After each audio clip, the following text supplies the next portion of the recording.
until 6. Call the meeting of the East Hampton Planning Board to order. Our meeting for February 12th, 2013. I could start with a couple of corrections to our agenda.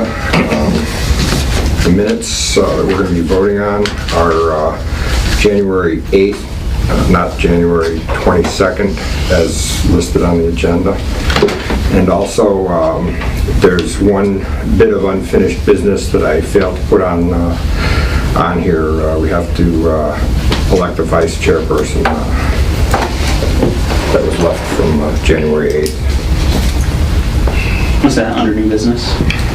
Old business or Administrative item, perhaps? we haven't. We just had to finish that from last meeting.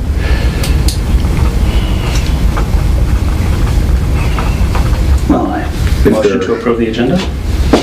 Second. All in favor? Aye. Opposed? Abstentions? Okay. Is there anybody here from the public that would like to speak about something that's not on the agenda? I believe it's on the agenda for The tonight, so- bakery? Yep, the residential kitchen. We're going to talk about that a little later on, yeah. Okay. If nothing, do you want to deal with the vice chairperson while waiting? We got 6:15. 6:15 is what's... should we do the minutes? Sure.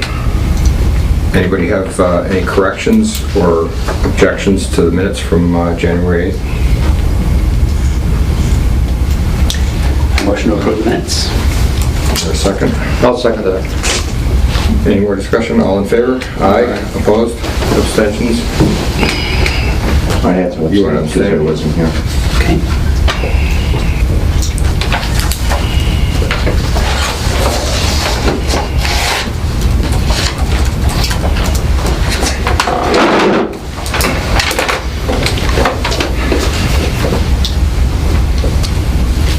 Entertain a motion to open the nomination for vice chairperson.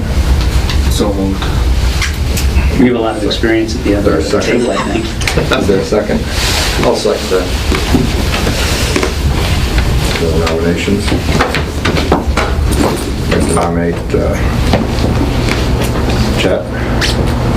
I'll second that. Any other nominations? Any discussion? Will you accept You your accept Chet? nomination? It's kind of irrelevant, but And we could be discussing it all night, but we'll let it go. Now we'll have to get him to bring in a lot of donuts. All in favor of Chet as vice chairperson? Aye. Opposed? Joe, Abstentions? Okay. we're going to give it to Harry next. No, you're not. Motion to close the election. So moved. Second. All in favor? Aye. Thank you, Chet. You're welcome. Anything else administratively that we could do while we're waiting? We My always... stuff, so. Well, just think maybe off the top of your head. I don't think so. I think we're good. I always hate making it at 6 for the public hearing because I worry about people getting here, but then when we're at 6:15, we're always faced with this dilemma of sort of sitting here. Can you do the residential kitchens before or no? You don't have enough time? Well, we got time. And I thought the health Health agent was coming. Harry, is there anything to explain with the CPA chart, or is that just for us to look at? Just some of it. I went to the CPA meeting in Northampton the other night. And what I really thought was fascinating about that whole thing was they didn't have a quorum from Northampton, which I thought was very kind of unusual, seeing this guy come all the way from where he came from. And they had like 4 people there, you know. I just found it very unusual. You see, that was the home city for it and everything. It was a lousy night, it was cold and everything, but still, you know. You found it worth it though, the training? Yeah, one good thing about it that I didn't know about before, if you go to a CPA meeting, you don't need a majority to have a ruling. a lot of a majority of the quorum that shows up, which I didn't realize before. So if you had 9 people on the committee, and then we'll say you only had 5 show up, you can open up the forum, but you can't vote on anything. But now what I found out was as long as you have a majority of the quorum, you can pass anything you want to, which I thought was pretty cool. You know? So they got 5 and get 3 votes, well, you're going to pass it. Without having to put out a public notice of meeting? No, you're gonna need the usual, you know, the usual. They don't have legal notices for CPA. It's in a paper, and, you know, if you look under committee meetings, it's in there. Curious. We had a voting on the taping the other night. How'd that go? Well, we had 2 new people. One person had to wait a week.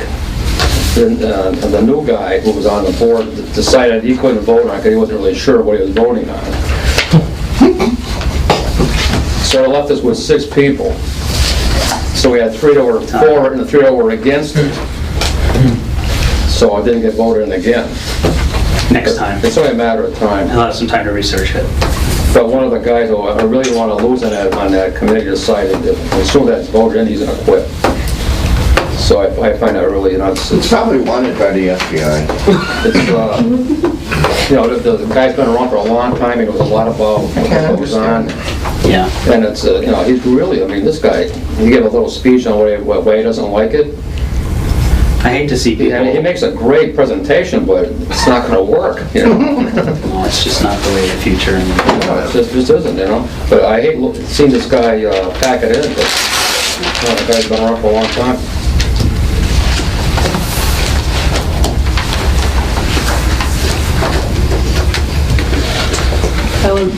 While we have time, reminder that we have the CPTC training in Worcester mid-March, and I've sent you information, and I have money in my education budget for the planning board to pay for all of you to go. So it's Saturday, I think it's the 16th of March. 16th of March. It's a wonderful conference to go to learn. You can learn the basics, you can learn more advanced information, but it's really, you might be interested on Saturday. We'll see. Yeah, I know, it takes away from family time, but it is worthwhile, and there's some really good sessions this year. Send me Okay. the info. Okay. Do you want this? Do you want to give it to Salem to look at? It's $50. It's really cheap for a conference, and I think it's fantastic. It's all the volunteer boards from across the state, so you get to not only hear information, but you get to meet fellow planning board members and see what sort of the issues that they're dealing with in their communities and share information. And Tell me where it is again. it's in Worcester at Holy Cross. Saturday, March 16th. Registration's at 8. I'll be going if anybody wants to go. So if you were interested in going, I should say that we should probably set a deadline for you to get me your information, and we can just deal with the invoicing and all the billing here. What's the deadline? I don't know. Let's see. 2 weeks before? It takes us a couple weeks to process paperwork, so let's say by the end of this month. Let us know. Thursday the 28th. We can always reimburse you, but it's probably easier for us to just cut one check for everybody. But I really lobbied hard to get education money this past budget, so I hope you take advantage of it.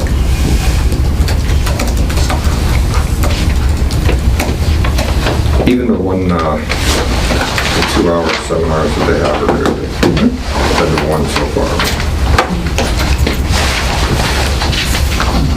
It's an issue, there's a session on medical marijuana, which might be worth, I plan to go specifically mostly for that session, because it is something that we're going to have to at least think about, not necessarily address, but coming down the pike.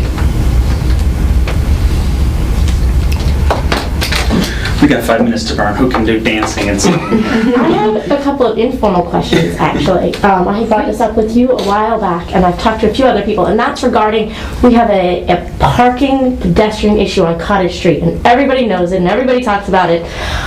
but how we can go about making some adjustments. This is towards the pond, and there's a crosswalk there, and it is arguably one of the most dangerous ones in town. I know because every one of my staff at some point or another have nearly been hit, as well as numerous customers constantly complaining. You talking about the two spots on the other side? Exactly, and this is one of the problems, is there's two 15-minute parking spots on the other side of the street, so you have to stop, park, cross, and cross back to get to your car. As well as, with a lot of new developments and things, I just heard about the new project with Landry Furniture, we're going to see a lot more pedestrian traffic. We're also having a problem with people parking illegally. I've spoken to the DPW, I've spoken to the police department. They're actually parking in where it's yellow lines and through the crosswalk an average of 20 times a day. We've called, we've done everything, so I don't really know. Who do we even talk to about trying to make some changes and adjustments in that little area to, make it safer, posting, something? The people that really have the responsibility are the police department, the DPW, and then the city council are the ones that are really... Probably go, who's the safety officer? They usually have some sergeant, I can't remember his name, he's the safety officer in town. You can probably sit Used to be down Donnie with him. Emerson at one time. Yeah. That's the one you should talk to, and then, because that's the one we had to talk to when we had problems. Gotcha. Now, is there some way of putting together a plan or something that would maybe give them some guidance? I mean, we see it daily. We're constantly watching and see where the issues are to maybe make some changes and properly posting it, the bigger crosswalk signs, adjusting those parking spots. I mean, is that something you could develop a plan and present to somebody? Probably through this public safety, Safety. And then if you have illegal parking, from what we did, we used to take plate numbers. Citizens. What you should do is you should write all your concerns down in a letter, address it to the chief and address it to the city council. There's two committees on the council that would look at, we look at parking and other things like that. So that one would be public safety and one would be ordinance, which I'm the chair of. And so once it goes there, then the police will take a look at it, review it, and then we'll take a look at it and review it, and then we can. That gets the process started at least. Okay, cool. There's one community, and I think it's an eastern community, but and I know of one in New York State where they were having trouble with motorists visually seeing pedestrians that were trying to cross, and they have a system where they have these orange flags on both sides of the crosswalk that are on a cone, like a rack. You pick one up, you walk across the street with it, and that orange flag catches people's eye, and believe it or not, it's helped with some of that. Well, just the crosswalk further up the street has the larger signs, and it's I was such a just going to say, green. the other thing you might be able to get them to do is put another one of those on the center Or line. repaint the crosswalk even sometimes that helps. I know in Northampton after the pedestrian accident, they're looking at, mitigation as far as vehicles hitting people, and they're putting the solar powered flashing, pedestrian thing where you can actually press a button and it starts flashing when you want to cross. Kind of like Wilson's. With the coastal district meeting that we had last week, we had a consultant that was part of that site visit, and that's one of the things that she looks at is the infrastructure and infrastructure improvements that need to happen in order to make it a pedestrian safe cultural district. So when that report comes out, there may be stuff in there that again would just sort of back up and verify and enforce that. And there's some funding attached to that, right? If we get the cultural district designation. No, but what they have said is they're hoping to tie it to the Mass Works program, which is for infrastructure improvements. So there could be. I know just in personal research with other business owners, we've all said we'd be happy to chip in and create a budget between ourselves because it's a safety issue, it's only a matter of time before you hear squealing brakes and run outdoors. It's just, so we're, trying to look at it progressively and say what can we do to do something there. Okay, 6:15. 6:15. We made it. Don, you ready? We're in this motion. We're in this one, yeah. Yeah, let's go. Get over and done with it. Yeah. I'll second. All in favor of opening the public hearing? Aye. All right. Okay, Don, you guys open up our public hearing too. I move it. Second. All in favor? Aye. There we go, we're in session. Let's go.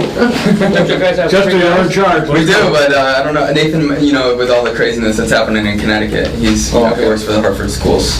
Jessica, do you have anything to, you want to start this off? Sure, I can just give you a little bit of background and history of where this is coming from. We had an applicant that came before the ZBA because they were under the impression that they were zoned residential, but in fact they're actually zoned industrial, and so they had chickens. It was a cease and desist that went through the building inspector, ended up before the ZBA, and as a result of all of that, here we are with a proposed change to the zoning ordinance to allow chickens in the industrial zone.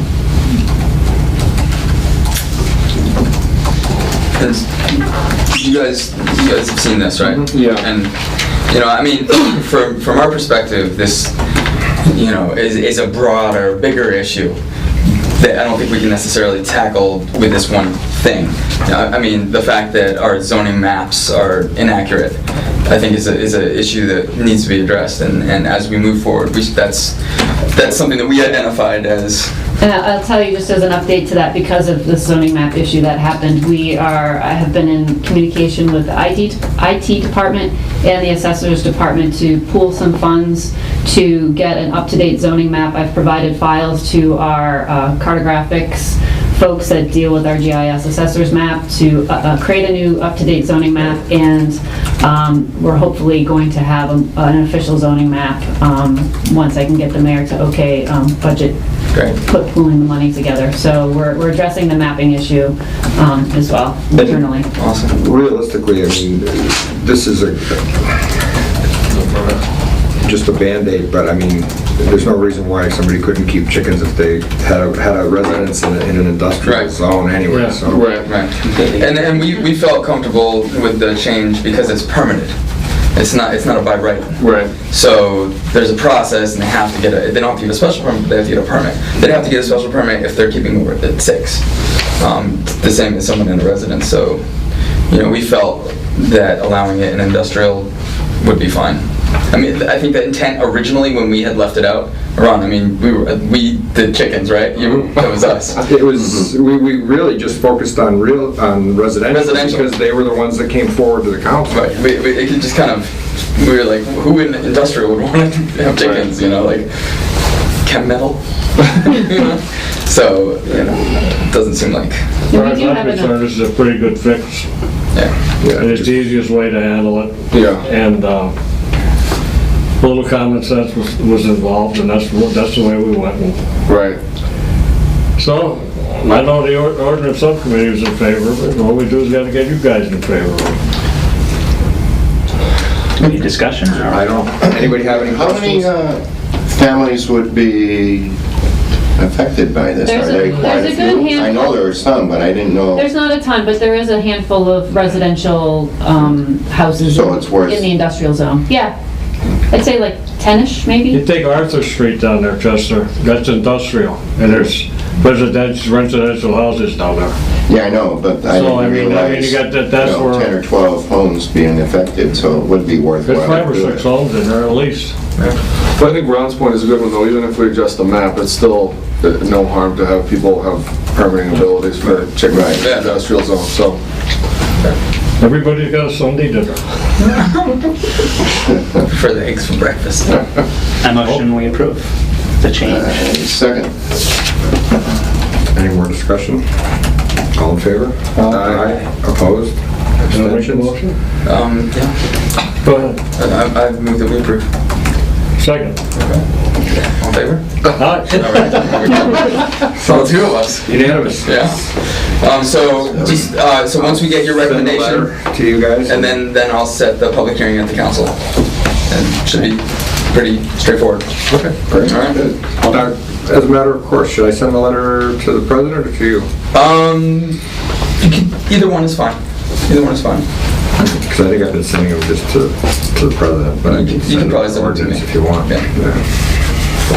Do we need to close the public hearing? Make a motion, we close the public hearing. A second. Take a motion to close the public hearing. Second. Favor? Aye. I'll make a motion to adjourn. You want to do something, please? All in favor? I have to go to a basketball game right now. See you soon. Thanks, guys. Let's go be a coach. Boys were really well. Oh, good. I'm glad. Yeah, thanks for having me. I appreciate it. You really take care of me, you know that, Dad? Nice I got a dad like that. Definitely send me that. Have a good one. Looks good. All right. All right, see you guys. I spoke to her probably a week or two ago, and she had it on her calendar. Jackie did? Yeah, so something may have happened. I don't know, I honestly haven't seen her in about 3 weeks, so. When I did, yeah, I can, it's hearsay, but I can share what her and I talked about. She did express concerns that the health department does not necessarily have resources to be able to do the number of inspections that she anticipates will probably occur if we allow this. So that was a concern for her. I read the literature that she sent us, and I think it's good for the people that want to do it. I'm not convinced yet that it's good for the city as far as being able to administer and follow up on what's going to have to be done. I'm a little concerned about potential impact to neighborhoods because the sales only can be direct sales.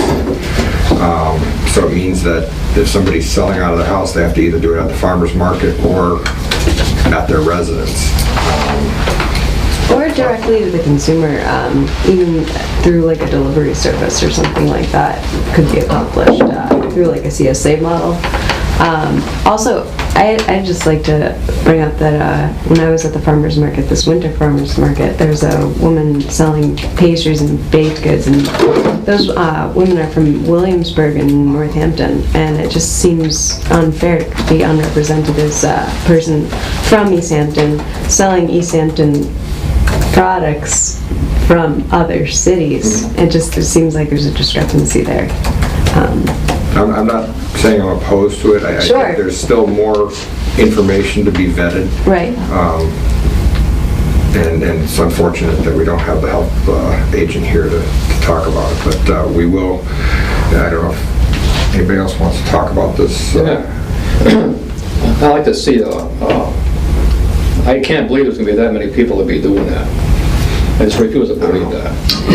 I think there's There's been, not gonna be how many gonna have? I think there's been 5 or 6 inquiries.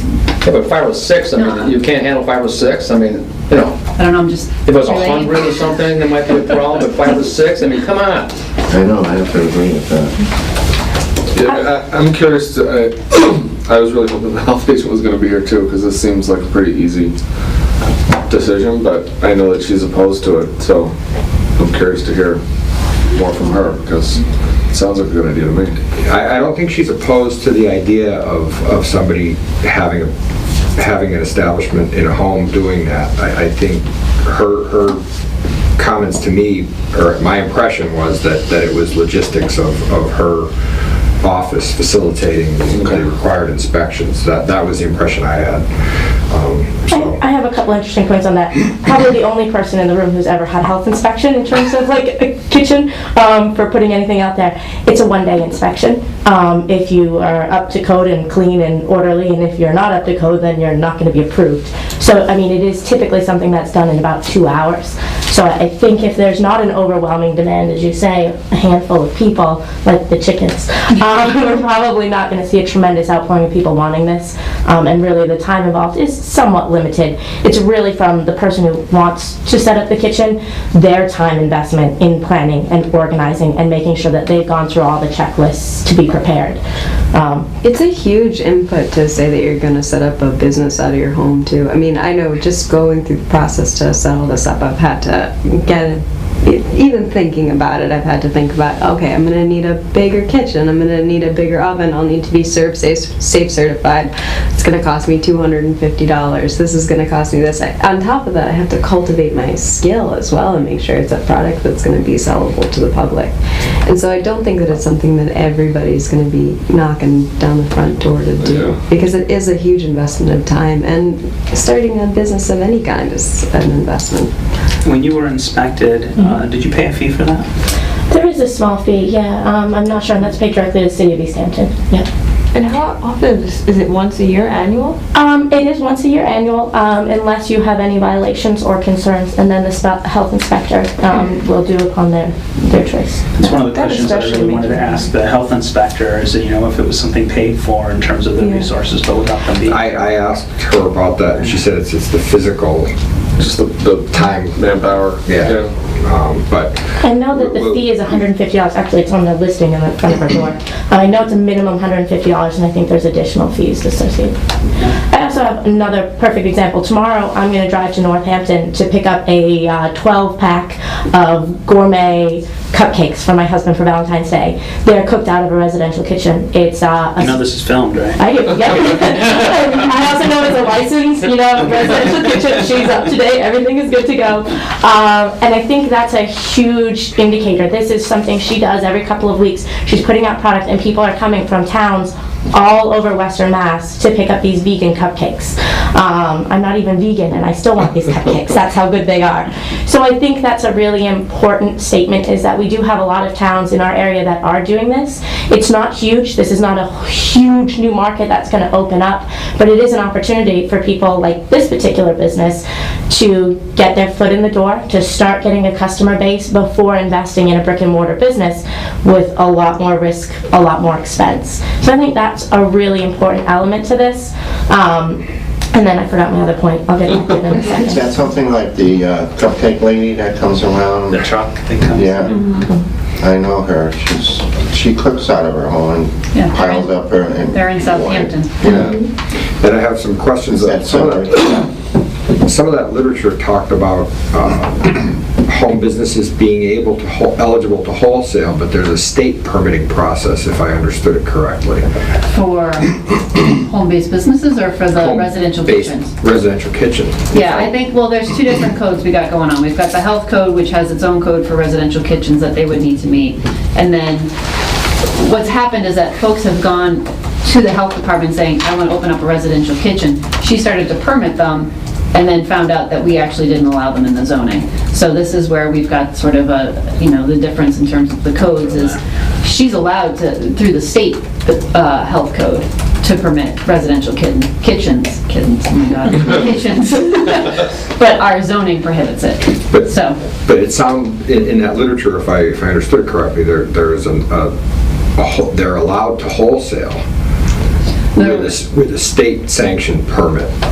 It's a different permit that you have to Right, get. no, I understand that. Yeah. I'm just saying, I just want to make sure that whatever we do, we decide whether or not that is what we want to see, if we allow that, or if we're going to, that we understand that there are multiple levels. Right, so if we lift the zoning issue, it falls back to that. I mean, you could draft, a really short section for zoning that addresses specifically residential kitchens, and even, if you need different levels based on the different state permitting that's through the health codes, then, we can address that if there's certain thresholds that you want to address. I don't know if those thresholds are like just traffic and parking. Is that what the... Personally, wholesale wouldn't have the impact with traffic and parking Right. that the direct sales does. Right. So that's,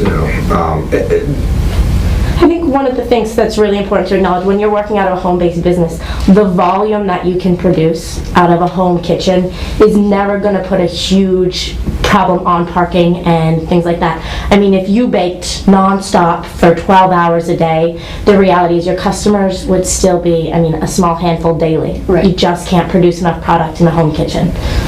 Also, as far as I'm concerned, I'm a pretty private person. I don't want a bunch of people coming to my house. And so my business plan takes all that into account. And I just think that if we do something, we need to be able to look at a consideration for the neighborhoods that could potentially be impacted. That's all I'm saying. We need to look at the we whole can't equation. craft an ordinance just for this case, and we have to sort of Right. think of all the permutations that could come up, so. I mean, I do think that the East Hampton Farmers Market, it could use a little boosting as far as I'm concerned, and to say that you wouldn't be allowed to sell directly like from the home. I mean, figure something else out. Maybe you take your product to your consumer, or maybe you sell directly at the market. It would be an investment in perpetuating that kind of economy. But I also don't want to, if we can do it so that it doesn't negatively impact the neighbors,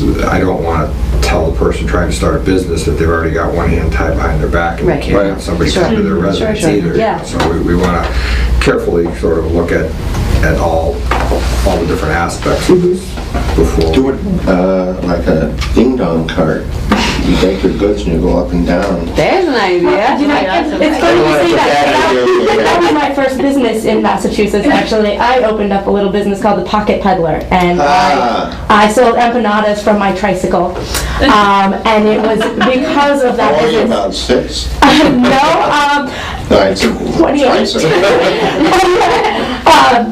No, it was actually because of that business that we decided to open the one we have now. The response that we got from the public, they were so quick to embrace it. It was obvious that there was definitely a demand here in our community, and that inspired us to open, a real business. And I think that should be, and I think most people going into something like this, a residential kitchen, their goal is to grow their business and hopefully find themselves in, one of our many abandoned storefronts on Main Street or Union Street. That's a good point. It's What I can do maybe to spur this is I belong to a Mass Planners listserv, which has most of the planners in Massachusetts on it. I can ask and see if anybody's got examples of language for residential kitchens and see what gets kicked back, so that at least gives us a starting point. Yeah. And then we can sort of sift through those and see, no pun intended, see what we like, see what we don't like, and then And I will try to I'll talk to the health agent and see if we can't she's coming from and she's coming from a very health code perspective, so